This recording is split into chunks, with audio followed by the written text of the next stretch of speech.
Hello everyone, my name is Relax and Panic and this is another reaction to Hunter x Hunter. It is episode 40 and you know what to do. As always, if you want to see the reaction itself, just go down into my descriptions, follow the links, replace the parentheses dot parts with real dots and enjoy. Once you've done, come back here and hear my thoughts about this episode. So, see you soon. For those that came back, welcome back. Now, another good and nicely flowing episode. Some new stuff in, not very much, but still. And some, I don't know if they were meant to be, but there was a moment where I thought like, do we have a connection here between two strings of the story arc? I'm not sure, but I will talk about it soon. So first things first, we now saw the ability, the power, whatever you want to call it, the Nen usage of Killua. So dowsing chain, pretty impressive. I mean, from what we've seen in this one episode where he learned, I mean, they really skipped forward there. He needed quite a while to learn, but compared to possibly like everyone else, he was incredibly fast. And he left very soon, although his teacher said, hey, there's so much more to learn, you're not finished yet. So the question was, how good will he be? And now seeing him with a dowsing chain, it is like, man, he's good already. Where should that be going? He's able to block bullets with the chain. Okay, I mean, there is Nen in this chain. Otherwise it wouldn't work like that. But still, very impressive. And he can use this chain to see if someone is lying, kind of. I mean, that's more like seeing the Nen, I guess. I mean, I'm pretty sure that if you lie or if you're angry or if you're upset or whatever, right, that your aura, your Nen changes around you. And a skilled Nen user can see or sense that. It is about hiding your Nen, right? We learned that you are able to hide your Nen and thus hide your emotions, maybe even calm your emotions by using Nen. And his dowsing chain is kind of the opposite, so he's able to use it to see if the Nen of the person is behaving strangely. So it makes sense, but it's a cool way of doing it because it reminds you of the old mythology, right? This dowsing for water or minerals, as they said, or in case of this talking to the dead or finding a place on a map, you could do stuff like that.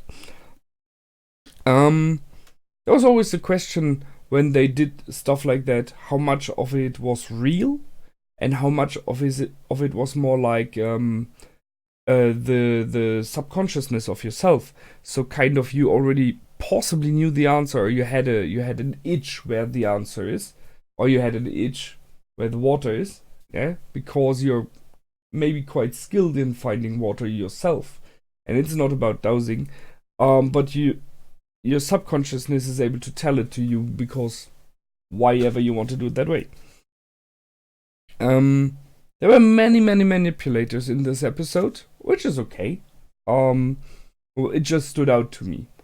And we we finally got the names of some characters. There were quite a lot.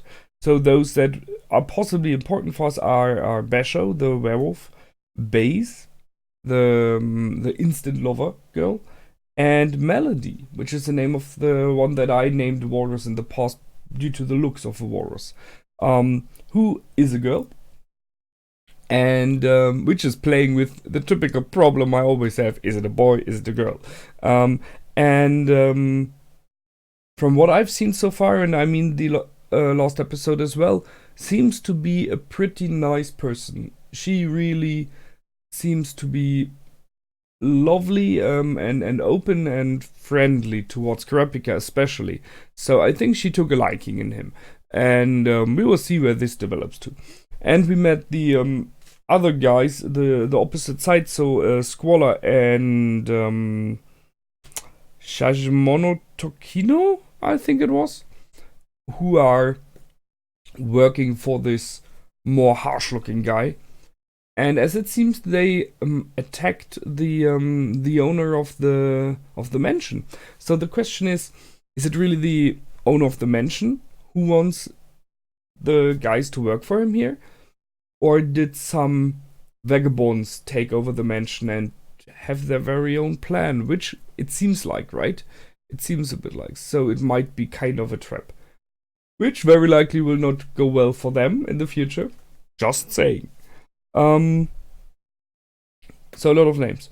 However, really interesting were the different kinds of nen and of abilities we've seen. So, I really liked the way how Basho used his haikus, his ability there. So he states, whenever I write down a haiku, what I write down will happen. So here he used it to inflame a chair, as example, right? Because he wrote down, whatever my fists touch will burn. I guess the power, the amount of how that works, how much it happens, is very much depending on his own abilities and skills. So the chair did not burn very much. It did burn, but it was not like an explosion or anything, right? We have, I guess it is a thing that he has to get better as well. And possibly the better his haikus are, the more like artistic, the better it gets as well. So it's an interesting combination. I like this idea. That is something I liked in the past when I read or watched documentaries about the samurais especially. I always liked this mix of martial arts, of fighting, of in the end killing, right? With arts. So the idea of that you have to study the arts, you have to be able to write poems or to paint, to not only enjoy but really embrace nature in its beauty, stuff like that. So that they were not just killing machines, they were poets. This idea, I'm sure not all of them were, but the idea of mixing this, of combining this, is something I really like. So, and Basho is kind of in this direction. He's not very much in this direction yet, but at least it's beginning. So I like that, and he used his ability to intimidate the heck out of Squaller, which was cool. So I'm not sure if it would have worked, but Squaller was like, well, the crap, I will not take that risk of burning. Possibly he would have smoked a little bit, and he would have gotten a punch or anything, I guess. But yeah, the intimidation worked. It was pretty clever.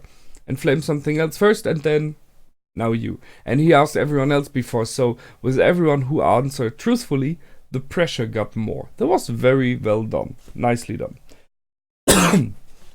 Now for Base. So, Base is the is the woman who is able to create an instant lover with a kiss.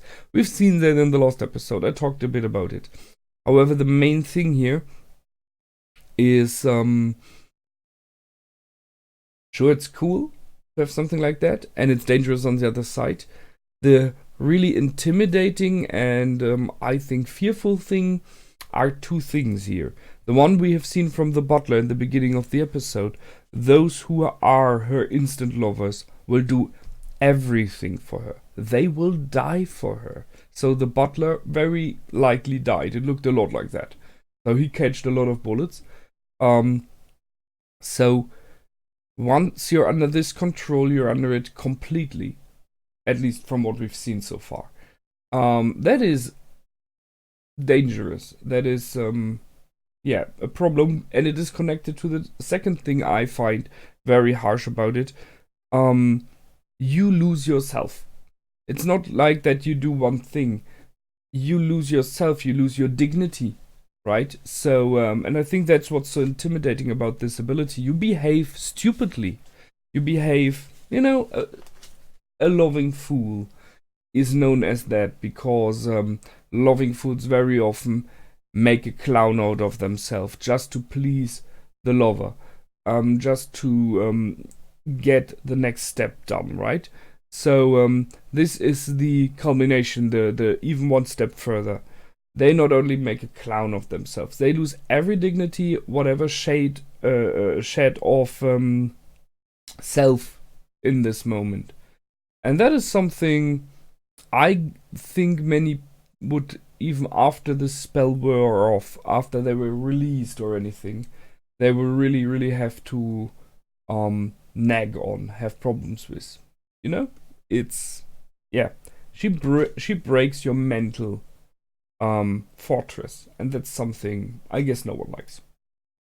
And finally, melodies. So she once again could realize the heartbeat change in Squalor, and we had that she is good in realizing how people feel just by passing by. So, and she talked about the different kind of melody that it was. She talked about a melody of rage when it was about Kurapika in the last episode.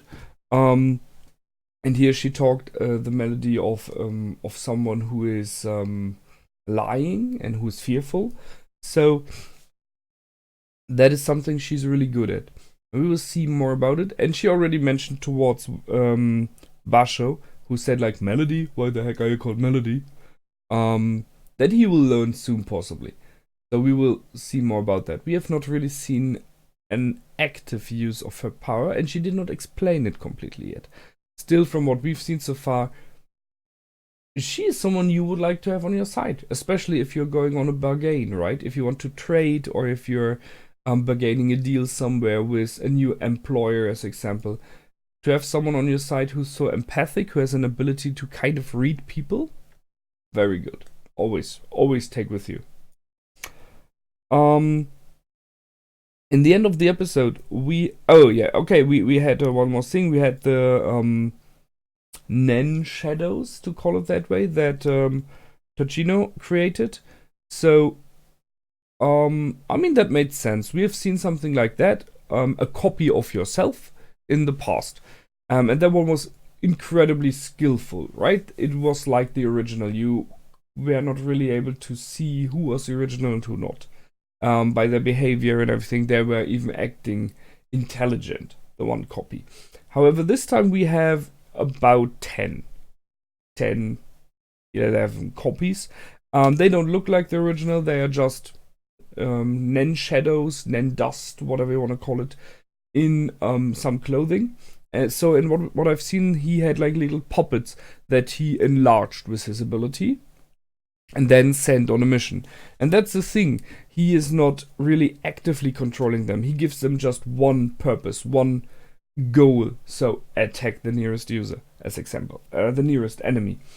So they have like a general concept of what the master means, which is attack means use your sword and slash, right?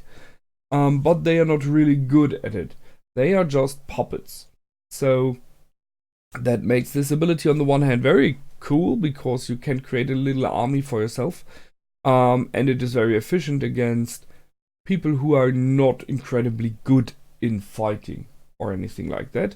So because you just have the numbers on them.